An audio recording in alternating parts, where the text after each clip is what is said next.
Hey, Tom here, FlipAnything USA. So today we're going to talk about Ryan Pineda and some of his investments and some of the stuff he's done. In general, I like Ryan Pineda. I don't think he's a very savvy investor, but he's been pretty honest about what he talks about.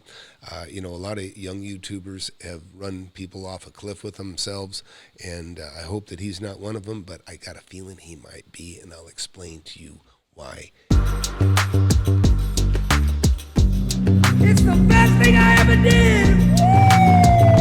Oh, look, this video here, this is actually from one of his other videos, How I Became a Millionaire Before 30, Net Worth Revealed. Describes actually going through a ton of properties to make a very little amount of money. This time he was talking about selling 40 properties, and he thought there was roughly 2.5 million, and then conservatively that maybe there was $1.2 million, which doesn't amount to making very much money on 40 different transactions. It's a lot of work, it's a lot of risk, it's a lot of loans, it's a lot of money, it's a lot of playing with. I'm a quality guy, not quantity guy.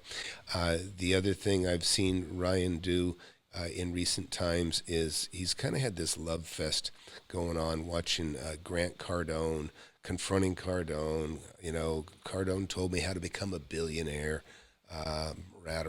Look, I'm no fan of Cardone's. I don't think he knows much about real estate at all. I think he's really a good motivational speaker, and he's extrapolated that into investors to invest with him, where basically he buys properties that he could never buy on his own, but he buys them with their money as the down payment, and which is a very safe thing when you create a fund. Now, if Ryan's trying to learn how to do a fund from Cardone, that's great for Ryan, possibly. But not so good for the investors, in my opinion, because I don't even think Cardone's investors do particularly well. That's on the investment note of it. But back to what this video about right here. How I bought 500 units in 1 year. Now, take a look. This was 7 months ago. 7 months ago, he's talking about how he bought that.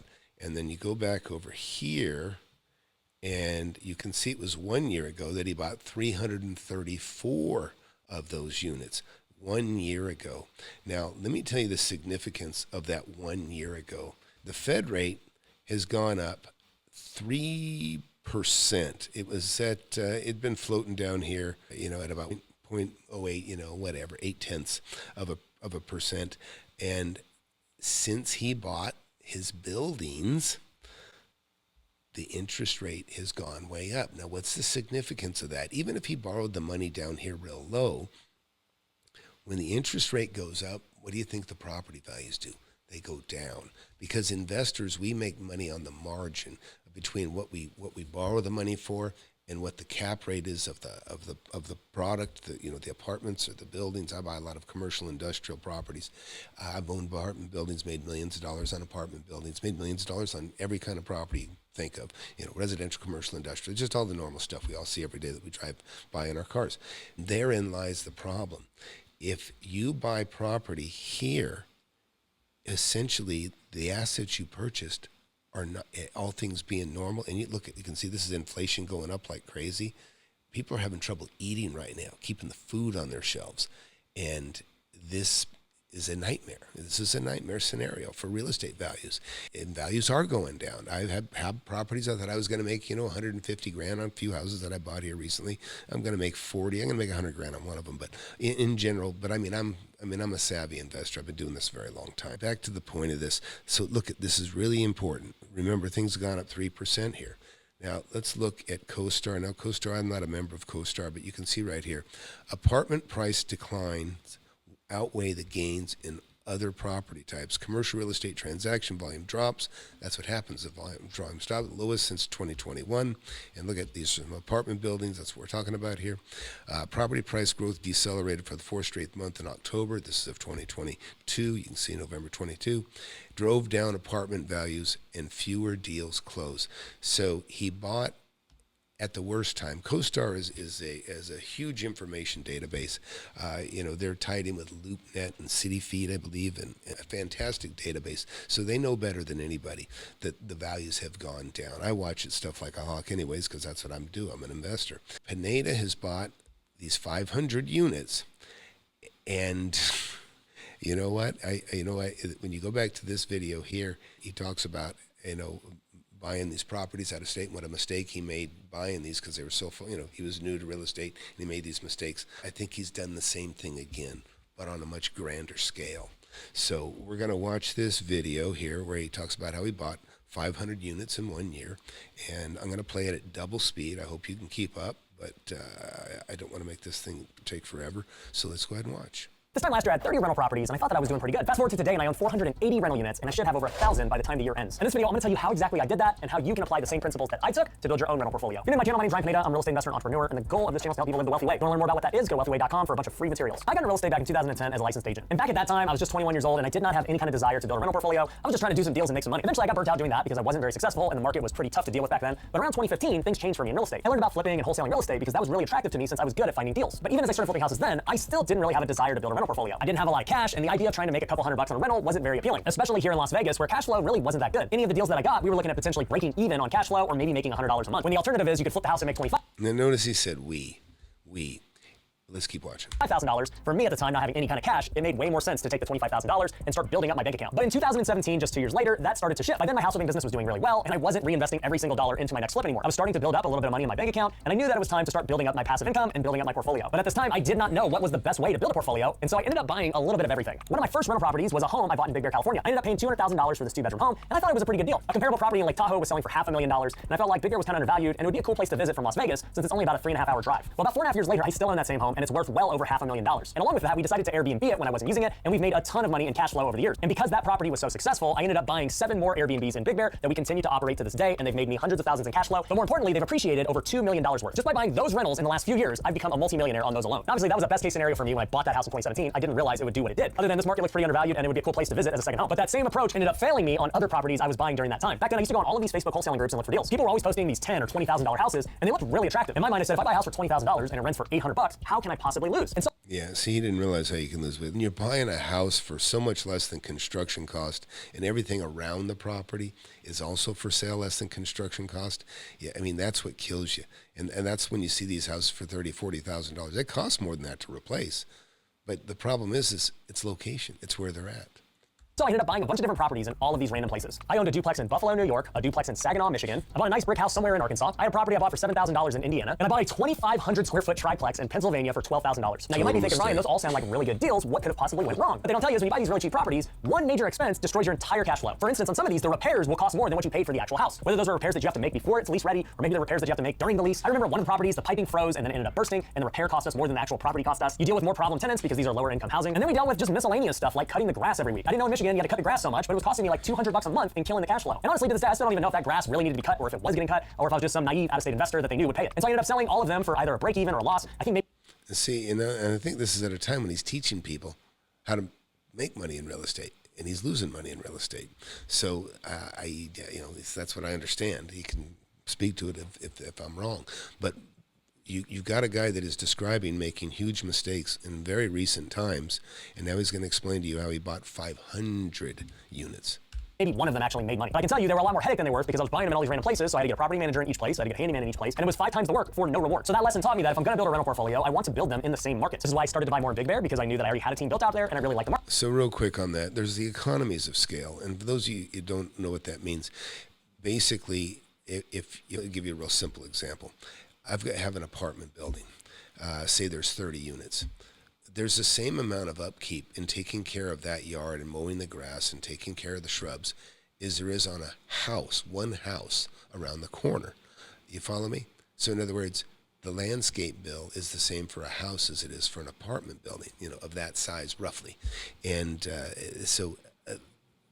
the fact that the economy of scale is you've got 30 units renting 1 yard to take care of as opposed to 1 unit. That's the economy of scale. Market. Eventually, I started buying rental properties in Las Vegas as well. I bought some single families here and there, and then I ended up buying a 10-unit apartment for $300,000. And I just sold that same apartment almost 3 years later for $1.2 million. So that was pretty much what I was doing. So that's nice. And see what he just described, buying a property for $300,000, selling it for $1.2 million. Those are the kinds of deals, those are the kind of things that I buy, right? He's talked about, I think, buying 300 properties and not really making very much money.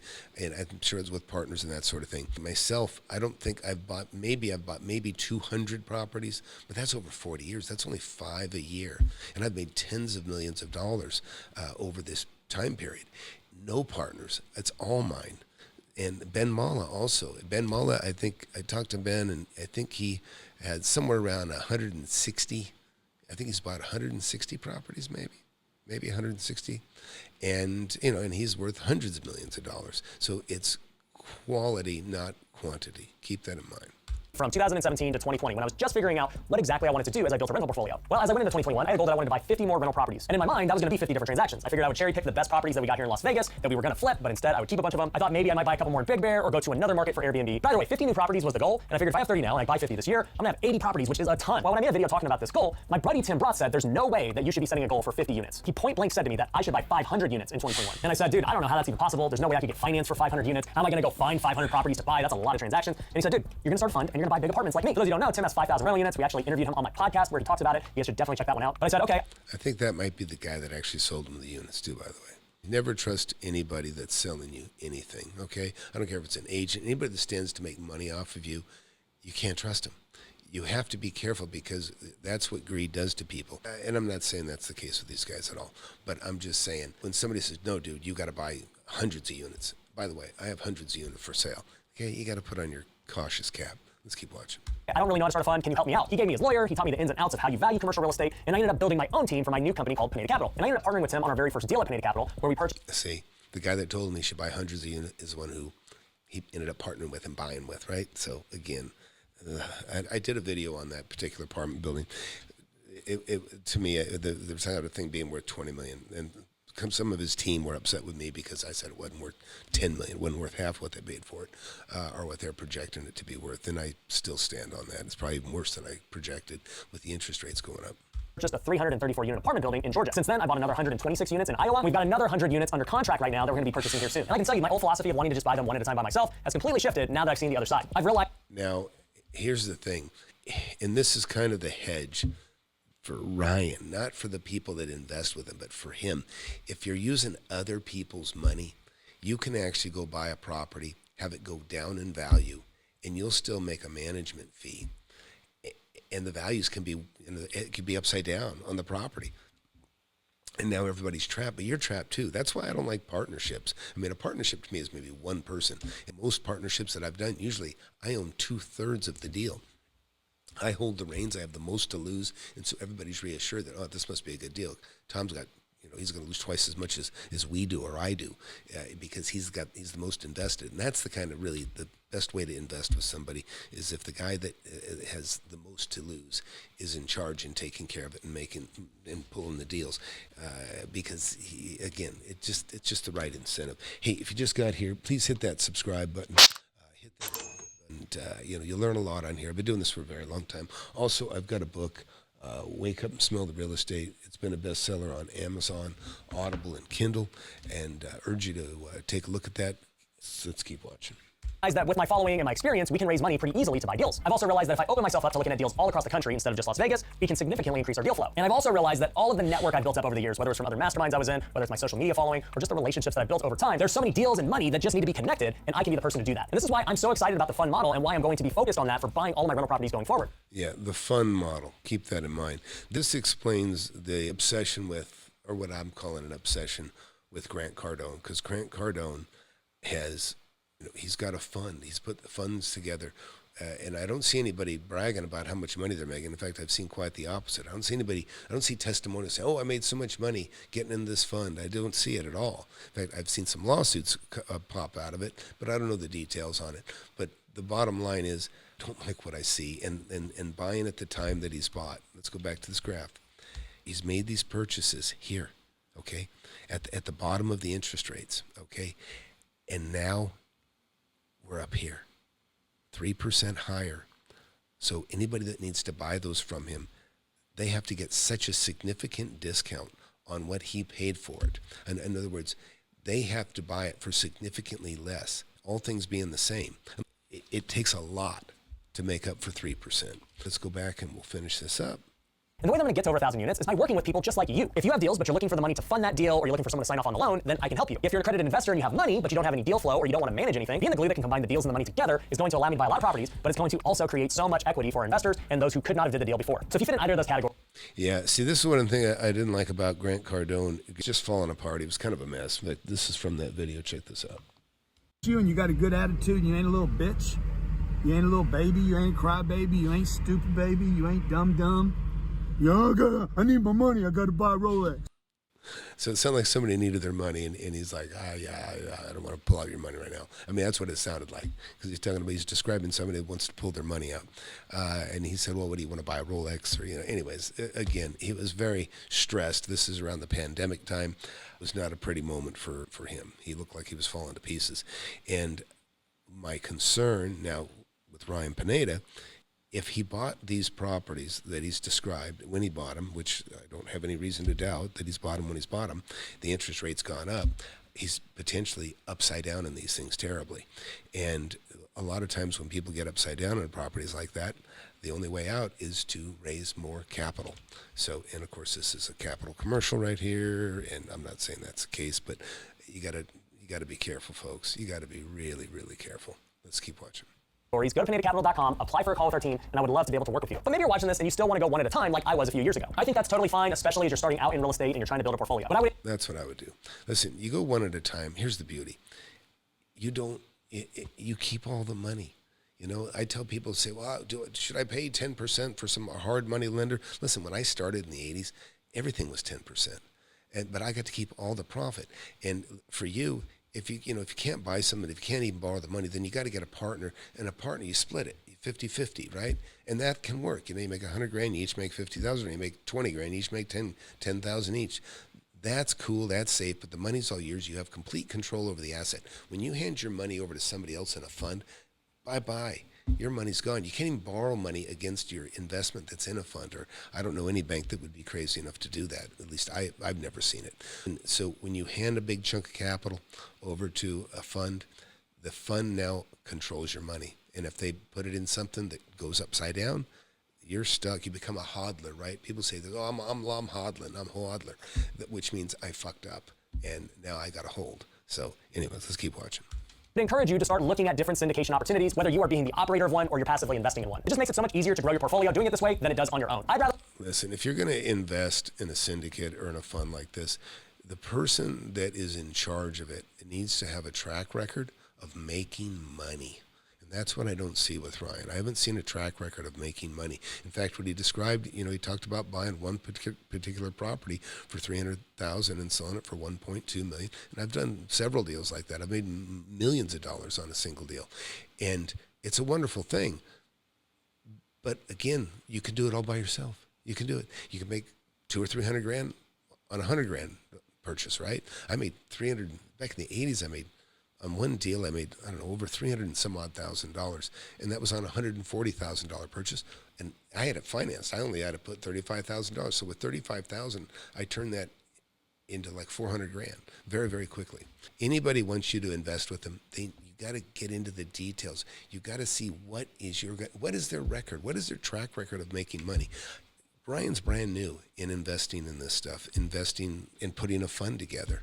And what I've seen is a guy here buying at the absolute worst time. And Ryan, listen, maybe I'm wrong. I'd love to do a video with you, and we can talk about it. And you can ask me any questions you want on what I do and how I make my money and the deals that I've made. And but I don't see the expertise here that I would expect from somebody that's going to be in charge of so much money. So let's keep watching. We'll wrap up. I'd rather own 25% of a 100-unit building than I would owning 25 separate doors. Doing one deal with 100 units is far easier than finding 25. I would rather own 25 separate doors by myself than to be a partner in thousands of people or hundreds of people. That is, to me, is the worst nightmare. Other deals. And on top of that, I only have so much money of my own. So when I'm able to bring other people in on my deals and I don't have to bring in my own capital, I'm essentially getting a deal that I could not have done otherwise. And so it brings that much more value for our investors and for myself. And the same thing applies to you if you're a real estate investor. You are always going to be capped out by your own money and your own capabilities. So the sooner... Hey, on that note, and I don't know the validity of it, I don't know how true it is, but there was a video here recently on Grant Cardone, and the gentleman that was doing the videos was showing that Grant Cardone was buying assets, he was buying them, and then he was reselling them to his fund. In other words, he was making money on the people that he was partnering with, which is frowned upon by most people, and certainly not something I would want to be done on either end. you start incorporating others into your investing strategy some way is the faster that you're going to end up growing. And honestly, one of my favorite ways to work with people is through my coaching program. I teach people, right? FlipAnythingUSA.com. Go there. You'll see I have a fantastic program. Stop and listen. Time is on a mission to eliminate all the snake oil and the fake gurus that fake y'all. He'll show you how to build an empire, starting with nothing but a desire. All you really need is a good mentor, not a used car bullshit. With time, you'll learn to crush it. Investing like Warren Buffett. With real estate, you cannot procrastinate. Everyone who hesitates is left at the starting gate. Hey, yo, so don't delay and join today. The mentorship and flip anything. USA, go. That's my plug for my mentorship. Go to FlipAnythingUSA.com. Urge you to go in there, sign up for the free webinar, or take the mentorship survey. I don't mentor just anybody. You have to fill out a survey, and then I'll talk to anybody, and I'm always trying to help everybody best I can, but it doesn't mean I'll let you in the mentorship. But if I let you in, it means you definitely got something going for you, at least in my eyes you do. And had tremendous success. I already have several millionaires, people that have been in my class and made $1 million cash, realized cash. Some of them made millions in equity. It's a wonderful thing, and it can be done. But you need a good mentor. You definitely need a good mentor to make that sort of thing happen. So, Neil, let's wrap up and watch the rest of Ryan. If you do plan to try and network for deals and raise money and JV together, definitely get in a coaching program where people are doing that. And if you want to see what Future Flipper is all about, definitely go to futureflipper.com and get a call with our team there as well. But anyways, that's how I've scaled from 30 to 480 units. It's how I'm going to continue to scale to well over 1,000, and I hope it opens your minds to different ways of investing in real estate. So thanks for watching, and I'll catch you on the next one. Peace. Okay, so nice video, Ryan. I just see a young guy that has very little experience and bought a lot of stuff here at the wrong time. And but he's honest. I mean, he talks about the mistakes that he's made in his previous purchases. But then I'd say I had a kid come to me a long time ago, and he was he was frustrated. He said, "Man, if I just had," he was trying to borrow $400,000 or something from his family. He goes, "Man, if I had 400 grand, I know I could just turn it. I could double it and this and that." And I said, "Listen." I said, "Well, what experience do you have investing $400,000?" And he's like, yeah, zero, none. Listen, people have a lot more respect for you when you create wealth, and listen, I started with zero, okay? I lived in a trailer park. I lived in a trailer park, didn't buy a trailer park, I lived in a trailer park. Anyways, I started, my first purchase I bought at 19 years old. I was a millionaire by 27, and that's in the 80s, right? So the reason I consider myself to be probably the best mentor available on the web is because I started with zero.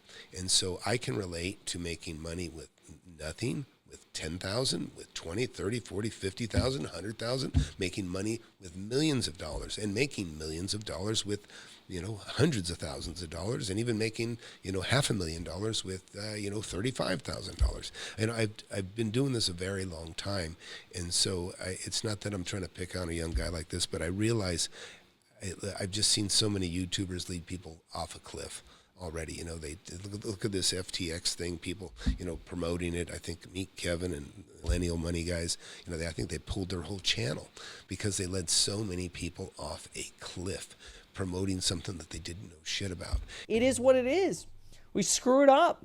And a lot of people screwed up, and a lot of people got hurt, and I feel terrible about it. And that is the danger with inexperience, leading the inexperienced. Also, if you enjoy this video, let me know if you like this type of content and if you want to see more of the same. Subscribe to the channel, and take a look at FlipAnythingUSA.com. I want to say thanks for watching, and we'll see you around.